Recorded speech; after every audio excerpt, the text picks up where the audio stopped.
Would I be the a-hole for denying my deceased father's girlfriend the only two things she wanted from his estate to remember him by? My father passed away completely unexpectedly 2 months ago. He was twice divorced and had 3 children, 1 from his first marriage and 2 from the second. I'm from the second marriage. 3 years ago, he found a new girlfriend. She's a very kind woman, and he quickly proposed to her. She accepted, but on the condition that he moved out of his old apartment. The apartment has 9 rooms, all filled with documents, memorabilia, broken or very used designer furniture, and personal items. He never moved out. He simply couldn't muster the energy to clean it all up, and so they were never married. His girlfriend isn't mentioned in any will, probably because he expected to be married to her soon enough for it not to matter. Legally, she inherits nothing. She's now asked us to give her 2 things to remember him by: a wristwatch and a silver bowl.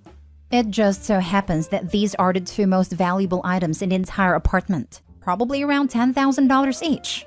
We don't know if he promised them to her or if she's just scoped them out when visiting him. We do know that he's already given her gifts worth around $100,000 and that she's well off financially. We could all really use some extra money at the moment. Some of us have small children, and one is saving up for a wedding. Would I be the a-hole for telling her that we're keeping the items, probably with the intention of selling them? Now for the top comments. I felt like there is far too much left out here. I'm ignoring the will part because it seems pretty clear-cut on who those items belong to legally. I'm more curious in what the situation was while they were together and how much his kids were a part of his life. It's so sad to see family crawl out of the woodwork when someone dies because they stand to inherit.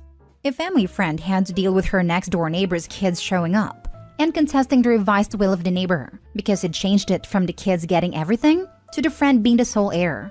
He was of sound mind when the will was changed and everything had been filed correctly, so fortunately all it did was waste everyone's time.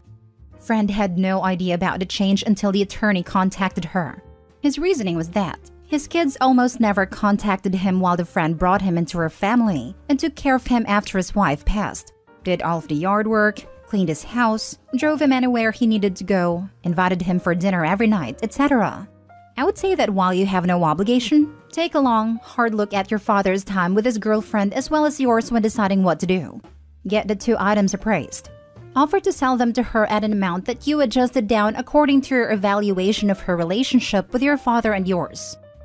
All of us siblings are close. 2 of us were very close with our father, and 1 fell out with him years ago but had just started reconciling with him.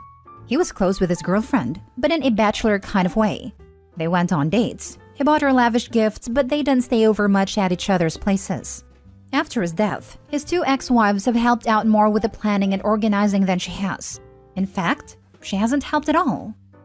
Not the a-hole. Perhaps consider talking with the executors of the will to give her the first option to purchase the items from the estate.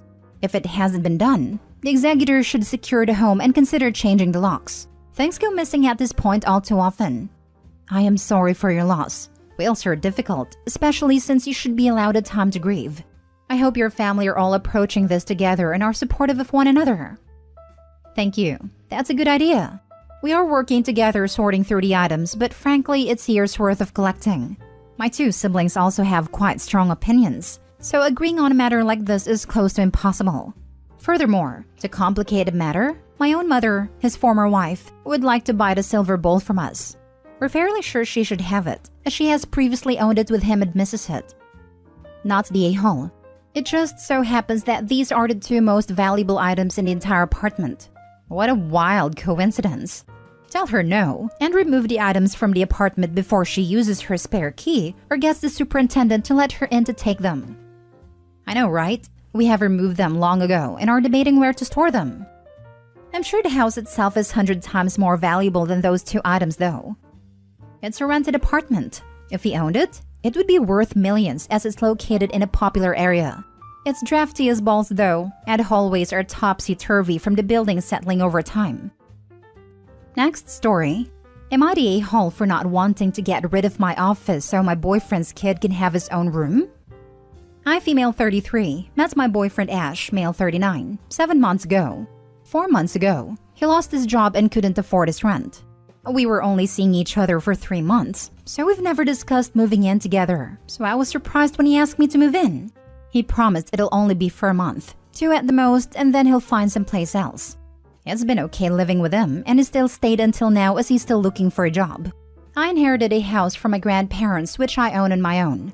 It's got a ground floor with sitting room, kitchen, bathroom, drawing room. It's not an actual room. It's more like patio with windows around it. Upstairs, there's a master bedroom and a bathroom.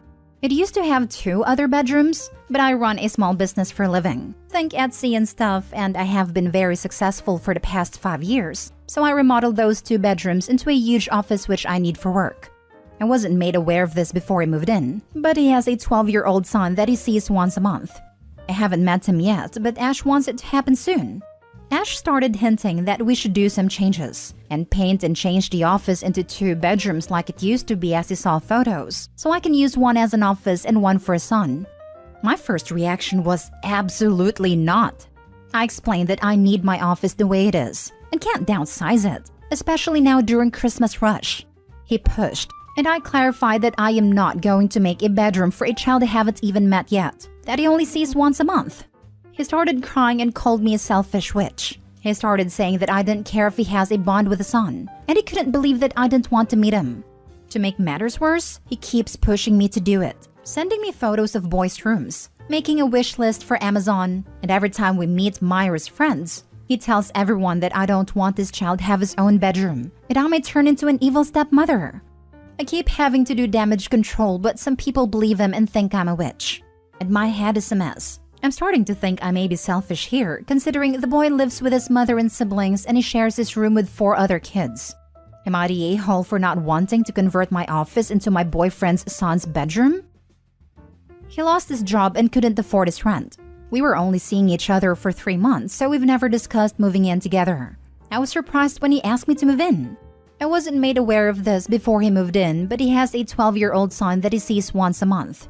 I haven't met him yet, but Ash wants it to happen soon. Ash started hinting that we should do some changes and paint and change the office into 2 bedrooms like it used to be.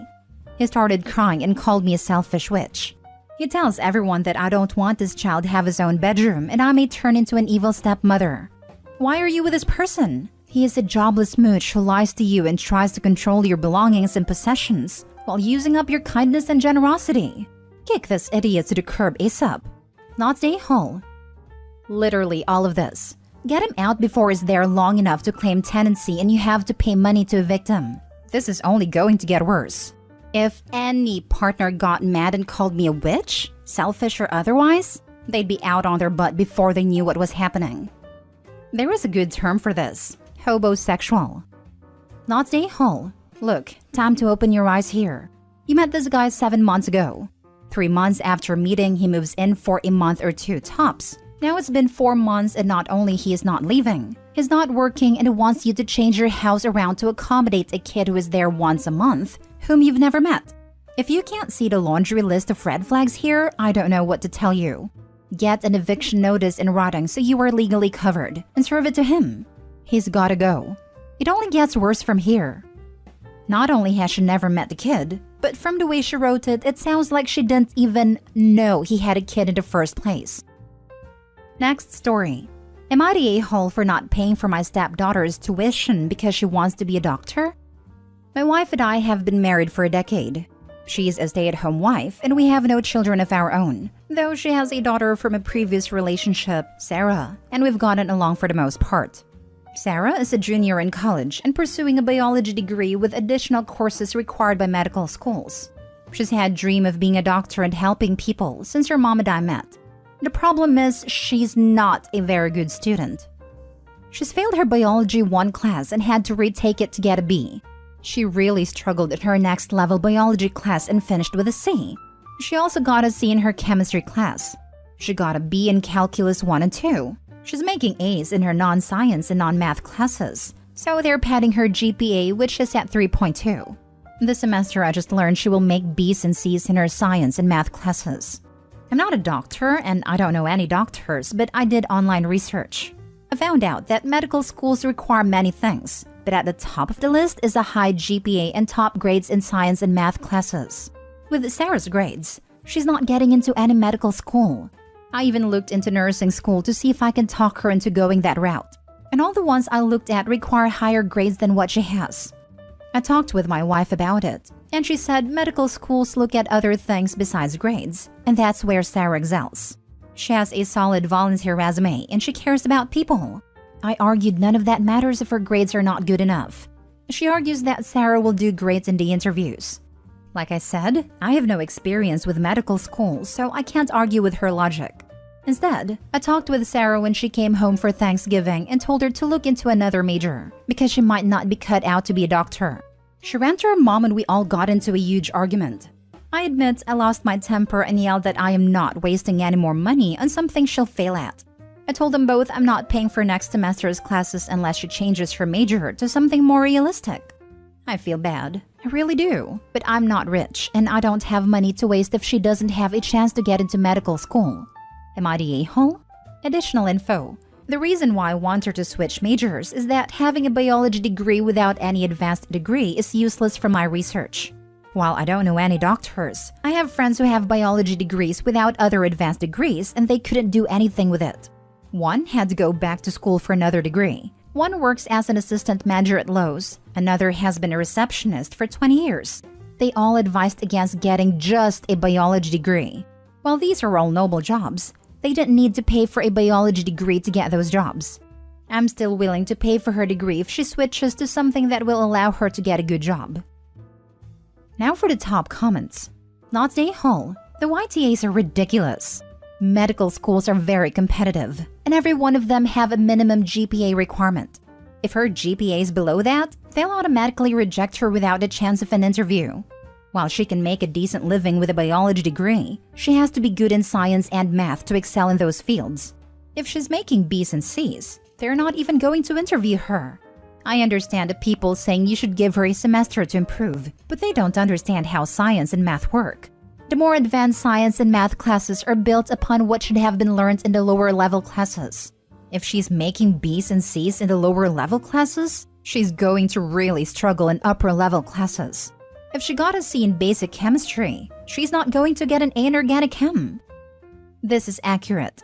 OP is not the a-hole for being realistic. Mom is being 100% supportive no matter what parent, but that is not always the most helpful in the long run. Someone needs to be objective, since the family is not wealthy enough to fund multiple college degrees for Sarah. Not the a-hole. If she can't pass Bio 1 and Chem 1 with high A's, she will not pass the MCAT. Basically, given all this information, there is not a med school that will take her. She needs to find an alternate path in life. I had a 3.3 science GPA, but scored 521 MCAT, which was 98th percentile the year I took it. Got multiple MD acceptances. GPA is so subjective based on school. There's a reason schools weight MCAT just as, if not more, heavily. It's the great equalizer. Maybe she should do a mock MCAT exam to show how she might score, which could help validate OP's concerns. Or speak to someone at the school who can allay OP's fears, or prove him right with someone connected to the school. Not the a-hole, but a frank family discussion is in order to discuss what type of aid will be available after college. Info: has she taken organic chemistry yet? I remember knowing a bunch of people on a pre-med track back in college, and that class more than any other seemed to be a sorting hat for who continued on to med school. True, Chem is the washout class. It takes people like Sarah and gets them out of pre-med. Last story. Am I the a-hole for bailing on Thanksgiving because I'm sick of hearing what a failure I am? I, 28 male, come from a family where everyone joins the Marines. Most of the males in my family join straight out of high school and make it their career in their entire personalities. I joined straight out of high school, did my time but did not re-enlist. Instead, I went to school and got a good job in a hospital that supports my wife and I. I'm happy with my life, but whenever I see my family, they always like to talk about how I gave up on the military for an easy life. How my cousins made it though and are still in. Since it's November, every Thanksgiving has to have a Marine birthday cake and leads to comments about me not acknowledging that's Marine's birthday on Facebook. Just dumb stuff that doesn't even matter. I've told them over and over that that is fine for my cousins, but they are also deployed a lot and never see their families. And I like coming home to my wife every day. One of my cousins is 21, married to the first girl who spoke to him and now has a 1-year-old. This is who they compare me to because I'm 28 with no kids. That's fine if that's what he wants, but not for me. I told my mom this year my wife and I are going to stay home and do our own Thanksgiving. She's upset and calling me immature, saying they're just kidding and I'm too sensitive. But I'm sick of getting put down every holiday and family get-together for choosing a different life path than them. Not the a-hole. If you do end up going, bring the Crayola tub of crayons and set it out with the desserts. LMAO. Not the a-hole. If you're the one who is supposedly too sensitive, why are they the ones all upset over you spending Thanksgiving with your immediate family instead of them? Listen, not the a-hole. Military life isn't for everyone. It's hard, and it's hard on families. Tell mom you aren't the immature one. The rest of them are for being such giant a-holes. Enjoy Thanksgiving with your lovely wife. My dad spent 27 years in the Navy. I still remember telling him as a kid I wanted to join the military. All he said was, "Don't. You never see your family." And just like that, I stopped wanting to be a soldier. Yep, that's how my dad is. He did multiple deployments for various branches. Grandpa was Army and all the siblings. Catholic family either joined or married someone in the service. All he ever said about it was, "Our family did enough." My grandpa served in World War II in Europe. He saw a lot. He did a lot. He absolutely never encouraged any of his kids or grandkids to enter the military. He told us about what he saw and did during the last few years of his life. He was an 18-year-old kid bombing Germany. He never wanted that for any of us. At 95, his voice was still haunted by the things he had to do when he was 18. Families that encourage their kids to join the military, knowing and hoping they'll get sent into war zones, are insane to me. I would never want my family to be forced between taking a life or dying should that come up. Opie did his time and wants nothing to do with it. Can't say I'd want to do anything to do with my family ever again if they mocked me for not wanting to be a part of that any longer.